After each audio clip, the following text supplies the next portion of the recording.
دنیا کے بیشتر حصوں میں احتجاج کا مطلب سڑکیں بند کرنا اور اس کے بعد سرکاری دفاتر کا گھیراؤ کرنا ہے، لیکن ہندوستان میں ایک الگ سے بھی روایت ہے اور وہ ہے بھوک ہڑتال۔ اس بھوک ہڑتال کی روایت مذہبی رسومات سے بھی جا کے ملتی ہیں۔ اگر ہم ہندو مت اور اس کے بعد جین مت اور بدھ مت کے مذہب میں دیکھیں تو وہاں پہ ضبط نفس اور اس کے بعد جسمانی تکلیف کو اخلاقی بلندی اور روحانی طاقت کی علامت سمجھا جاتا ہے، اور شاید اسی وجہ سے یہ بھوک ہڑتال آج جدید سیاست کا حصہ بن چکی ہے۔ مہاتما گاندھی نے اس قدیم روایت کو نئے معنی دیے۔ وہ سمجھتے تھے کہ بھوک ہڑتال کسی کو بلیک میل کرنے کا ذریعہ نہیں بلکہ کسی کے ضمیر کو جگانے کا ذریعہ ہو سکتی ہے۔ 1948 میں جب پورے بر صغیر میں فرقہ وارانہ فساد پھیل چکے تھے، اس کے بعد گاندھی بھوک ہڑتال پہ چلے گئے اور چند ہی دنوں بعد حالات واپس معمول کے اوپر آ گئے، اور اس کے بعد گاندھی نے بھوک ہڑتال کے بارے میں تاریخی الفاظ کہے کہ بھوک ہڑتال تلوار سے بھی زیادہ مؤثر ہتھیار ہے۔ انڈیا بننے کے باوجود بھی بھوک ہڑتال کی روایت ختم نہ ہوئی۔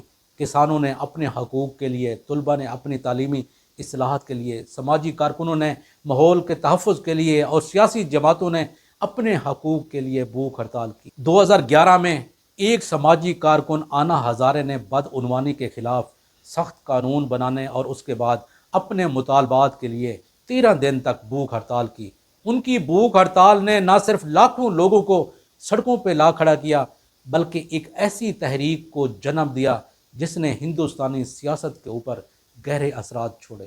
سال 2026 میں اس قدیم روایت کا سب سے نمایاں نام سونو وان گچک ہے، جو تعلیمی اصلاحات اور اس کے بعد اپنے مطالبات کے حق میں کئی دنوں سے بھوک ہڑتال کے اوپر ہیں۔ کئی دنوں کی بھوک ہڑتال کی وجہ سے ان کی صحت تیزی سے خراب ہوئی۔ عدالت کو، حکومت کو حکم دینا پڑا کہ ان کی طبی نگرانی کی جائے۔ ان کے حامی اسے گاندھی جی کی روایت قرار دے رہے ہیں، جبکہ ناقدین اسے حکومت کے اوپر دباؤ کی ایک شکل قرار دے۔ تاریخ ہمیں بتاتی ہے کہ ہر بھوک ہڑتال ایک جیسا اثر نہیں چھوڑتی۔ کچھ ملک کا نقشہ بدل کر رکھ دیتی ہیں، کچھ وقتی سیاسی تبدیلی لے کر آتی ہیں اور کچھ محض تاریخ کا علامتی حصہ بن جاتی ہیں۔ سونو وان گچک کی بھوک ہڑتال بھی انہی سوالوں کے سامنے کھڑی ہے۔